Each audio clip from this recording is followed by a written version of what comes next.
Junior. Joey Slipper, le numéro 2, mérite également votre attention et reste également sur une bonne sortie puisque c'est une victoire. Umbra, le numéro 5, n'est autre que la favorite.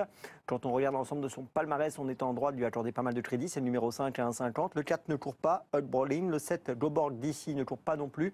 Dans cette partie de tableau, vous avez vu passer plutôt des outsiders. Et dans cette partie-là, eh bien, on fera attention, pourquoi pas, au numéro 14, Flower Dop, qui a quelques titres intéressants à 45 €. C'est une cote amusante. Et puis, je vais citer également le numéro 13, Jana de Brucom. Ici, le numéro 13, déféré des 4 pieds.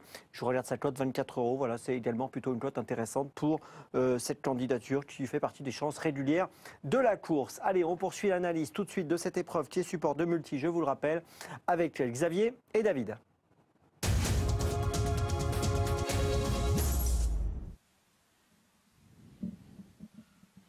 Et on rentre en piste ici avec le numéro 11, Colding Sydney, Anna Higgins qui nous disait que avant coup c'était vraiment difficile pour Colding Sydney.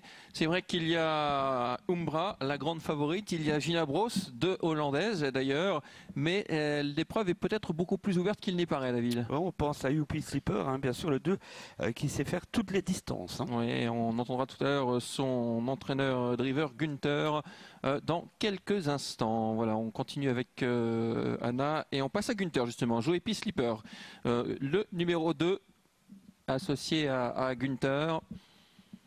Alors, pour vous dire un peu ce que me disait Günther aux écuries, il était très confiant avant l'épreuve. La dernière fois, il a gagné. Il nous l'avait dit d'ailleurs en interview. J'ai senti exactement la même confiance aujourd'hui, même si il a pris des gains. Il est très très bien engagé malgré tout. C'est le plus riche de l'épreuve et il s'attend à une confirmation aujourd'hui. Ouais, c'était 2850 mètres, mais il a gagné récemment aussi sur 1800. Voilà l'outsider de l'épreuve qui pourrait même gagner. Il se retrouve seul en deuxième ligne en dehors. On va écouter son entraîneur, Grégory Sélis. Allez, son interview. Apparemment, on a un petit souci au niveau du lancement de l'interview. Grégory, Django, la dernière fois, ça ne l'a pas été. Ben non, la dernière fois, ça n'a pas été avec le numéro 1. Déjà tout de suite dans le tournant, il était excité. Puis une fois que la voiture s'est lancée, c'était foutu, quoi. C'était déjà foutu d'avance. Partir en seconde ligne, c'est mieux pour lui. Hein. Ben, c'est beaucoup mieux. La fois avant, il a gagné en seconde ligne, il gagne vraiment facile. Aujourd'hui, ben, son numéro, pour lui, c'est un bon numéro. Juste que la catégorie est un peu plus haute que la dernière fois. Mais s'il fait sa qualité, normalement, dans les 3-4, il doit être sûr, normalement. Il a été castré. Est-ce que vous sentez un cheval qui se calme un petit peu ou pas du tout? Oui, ben quand il avait gagné, il est beaucoup plus facile dans ses allures et il tourne mieux et tout ça. Pour ça, oui. Et comme maintenant, normalement, deuxième ligne, ça doit l'avantager. Voilà, fautif au grand galop la dernière fois. Auparavant, il a fait le tour avec de la marge. Hein. Ouais, le problème de ce cheval, c'est 8 fois au galop, une fois une victoire. C'est la victoire ou le disqualifié. Je crois que c'est 8 fois disqualifié et 2 victoires. Ouais, en tout cas, ce qui nous incite à le retenir un peu plus haut qu'avant coup, c'est qu'il n'y a plus personne à son extérieur. Donc il rentre en toutes ses aises. Le 16 étant non partant. Beaucoup d'importance. Ouais. Le 2, Joey Slipper, donc Günther. Encore à l'arrivée, c'est sûr. 12 €, c'est un beau betting. Et puis, Gina Bros, le numéro 1. Écoutez, on a retrouvé l'interview de Günther. Il était perdu, Günther. On le retrouve, on l'écoute. Günther, vous étiez très confiant la dernière fois. Vous ne l'aviez pas caché avant la course en interview. Et Joey a gagné. Oui, le parcours idéal. Jusqu'à l'entrée de la ligne droite, c'est à dos. Très bien. Et quand je sors, il a gagné plus facile qu'on va sur le TV. Mais le cheval est bien. Il est bien et il est superbement engagé aujourd'hui une nouvelle fois. Hein. Oui, il a un bon engagement en entend cette course-là et 1700 mètres, je pense que pas de problème. Il a gagné sur 1800 et jusqu'au partant, il part bien, mais c'est pas le plus vite.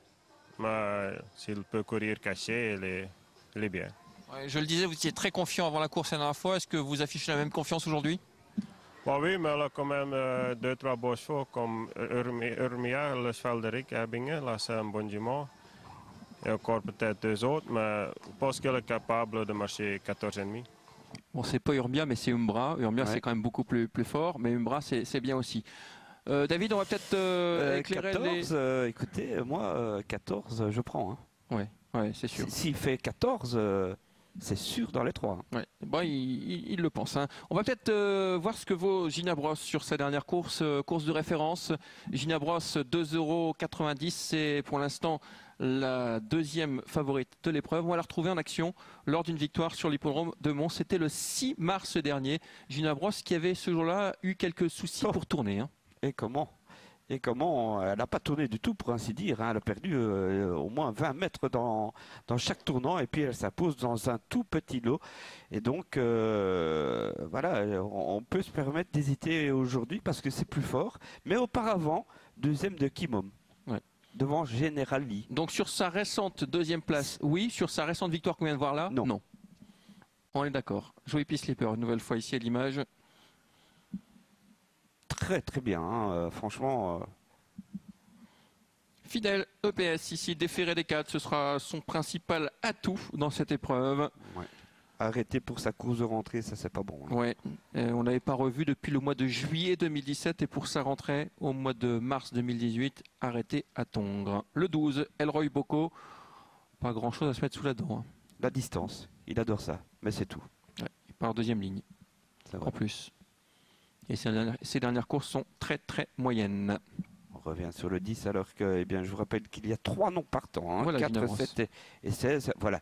Gina Brosse, bon, je ne sais pas si on va pouvoir l'avoir un peu accéléré à un moment donné ou à un autre, mais je pense qu'il va l'éviter parce que on va attendre la course et prendre la surprise tout de suite dans les chevaux et je sais pas. La dernière fois, moi, elle ne m'a pas plu du tout. Hein. Ouais, c'est vrai. En plus, elle a le 1. C'est jamais évident de négocier le numéro 1 ici. Irli Boschov avec Jules Van de Put. Irli Boschov qu'on a connu en meilleure forme par le passé. Là, c'est difficile à recommander. Alors, pour unique affaire, Guy Dolores, ou plutôt Béatrice Dumoulin, m'a dit que c'était une course de rentrée, qu'on n'attendait pas véritablement une grande performance aujourd'hui. On court pour voir où est-ce qu'on en est. On n'a pas vu dans la maison, c'est comme ça, de toute façon. Depuis le mois de novembre. Donc, course de rentrée. Dernière course, c'était le 22 novembre. Ouais.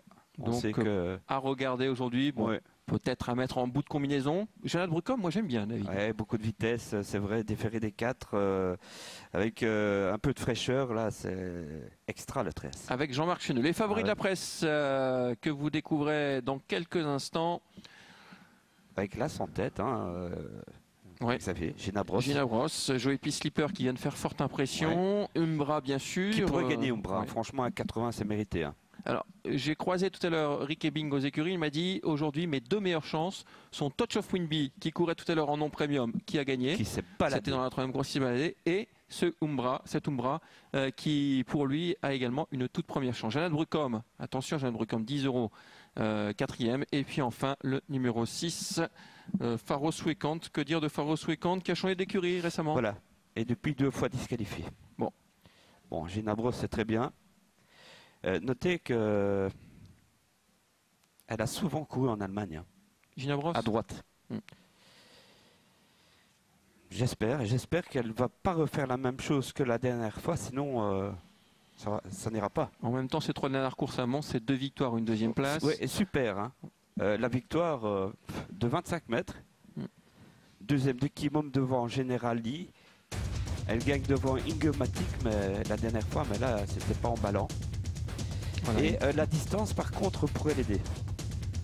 1750 mètres, je pense que c'est le choix de l'Archewek. Et vous le voyez... Il y a moins de tournants. Hein. Oui, il y a moins de tournants, c'est vrai. Enfin, c'est le numéro 1, donc c'est pas terrible. Hein. Pour une jument qui avait eu du mal à tourner la dernière fois, partir de numéro 1 sur cette piste, ça paraît quand même délicat. L'autostart est en train d'appeler un peu tout ce petit monde à se regrouper. Le départ dans quelques instants désormais. Et j'ai regardé un petit peu en dehors des champs de caméra, Xavier. Django 3, pour l'instant, c'est très bien le 15. Très très bien. Ouais, 23 €. La cote a fondu. Bon, ce sera tout ou rien, mais ça pourrait être tout à belle cote. Ouais, il y a 2 cotes là qu'on retient vraiment. C'est Django Droit, 6 à trotte, et puis Jeannette Brucom, le numéro 13. Oh oui, le 13, déféré des 4. 10 €, c'est beaucoup. Hein. Cette jument a fait souvent des valeurs assez incroyables. Elle n'est pas facile, mais elle peut bien faire. Rick Ebbing ici en gros plan avec... Voilà la base du trio. C'est une base. La dernière fois, c'était vraiment très très bien.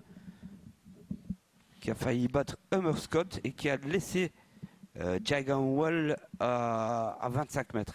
Donc c'est suffisant. Le 3 au galop. Regardez le 15. Pour l'instant, super. Allez, dans 300 mètres environ le départ de cette épreuve, un peu plus. On est dans le tournant, l'autostart qui va libérer ses concurrents à 1000 lignes d'en face. Le voyage, il est court, 1750 mètres. C'est un tour et demi de piste ici. Pour l'instant, tout le monde est au trot, y compris Early Boschov qui s'est remis. Gina Bross, on va le surveiller avec l'Ankewekilas. Pourvu que ça aille mieux que la dernière fois, même si elle a gagné ce jour-là. Attention, on accélère. Et c'est parti, et les Hollandaises tout de suite s'affichent puisque Umbra prend le meilleur départ avec Gina Bross. L'As, Léon Lacorde, le 5 et l'As donc en tête avec Joey P. Slipper, l'autre concurrente en vue qui part également très très bien. Oui, le 5 en tête, Umbra devant le numéro 2. Attention le tournant pour voir Gina Bross. Au galop. Ouais, ça va pas. Gina Bross au galop. Donc le 2 devant le 5 qui se détache maintenant puisqu'on a un nouveau fautif. C'est le 10 Fidèle et c'est le 3 qui passe troisième, Early Bossouv devant encore le numéro 9 et le 8 au galop à son tour. Ouais, on le a 14 aussi est battu. Le 10, le 8 et le 14 qui sont hors course avec le numéro 6 également qui vient d'être disqualifié, Farous Weekend. Avec le numéro 5 Umbra qui a pris tête et corde, Joey P. Slipper dans son sillage. En troisième position, on revient avec le 15 qui vient déjà en bonne place, Django Droit qui vient troisième à l'extérieur. Le numéro 3 qui est calé dans la corde, Early Boschov. Et puis il y a une petite cassure derrière pour retrouver notamment Anna Huygens qui essaye de revenir avec le numéro 9 Goldie Touchillon, c'est pas Anna Huygens, pardon, c'est Annemiek Hypers. Oui, avec quelques chevaux qui se détachent et puis les autres, il me semble que ça devient déjà très compliqué avec toujours le 5 en tête, Umbra qui devrait aller au bout parce qu'elle est très facile. Le 5 devant le 2, Youpi Sipper, solliciter le 15, Django de Roa en dehors, devant encore le 3, Early Bossou, et puis on découvre Goldie Touchillon, pas d'effort particulier de l'arrière. Avec Umbra qui a toujours l'avantage depuis le départ, le 15 à l'extérieur, Django de Roa qui est sage, attention, il va falloir tourner maintenant en troisième position, il y a Joey P. Slipper, derrière le numéro 3, Early Boschov qui va essayer de conserver cette quatrième place devant le numéro 9, Goldie Touchillon, les autres sont battus. Oui, attention, quel beau parcours pour le 2, Youpi Sipper qui pourrait sortir bientôt et pourquoi pas aller attaquer Umbra qui est en tête, le 5 devant le 2, ensuite le 15 Django de Roa ne sortira pas des 4 premiers et puis on a le 3 Early Bossouv à 100 mètres du poteau, le 5 toujours doit résister au 2, Youpi Sipper devant le 15 Django de Roa et c'est gagné une nouvelle fois pour le tandem Nguerda et Bing. Umbra le 5, Youpi Sipper le 2, 5-2, 15, ensuite le 11 et le 3. Voilà, c'était annoncé la victoire d'Umbra dans cette épreuve. La deuxième place pour le 2, Joey P. Slipper. On avait vu, on avait entendu Günther Loex très confiant. La troisième place pour le 15, Django Droit. Là aussi, c'était pas vous cacher la confiance de Grégory Sellis. Avec ce numéro 15, il n'y avait plus personne à son extérieur. Et la quatrième place pour le 11, Colding Sydney. La déception vient de Gina Bross, rapidement fautive. Mais là aussi, c'était un peu annoncé étant donné son dernier parcours où elle n'avait pas du tout tourné. 5, 2, 15 et 11 arrivés de cette sixième course. Voilà, merci Xavier. À tout à l'heure, on affiche en effet l'arrivée de cette rencontre. Tout de suite, regardez votre écran. Voilà l'arrivée chiffrée telle que Xavier vient de la donner. 5, 2, 15, 11 et 3, réunion 4, course 6.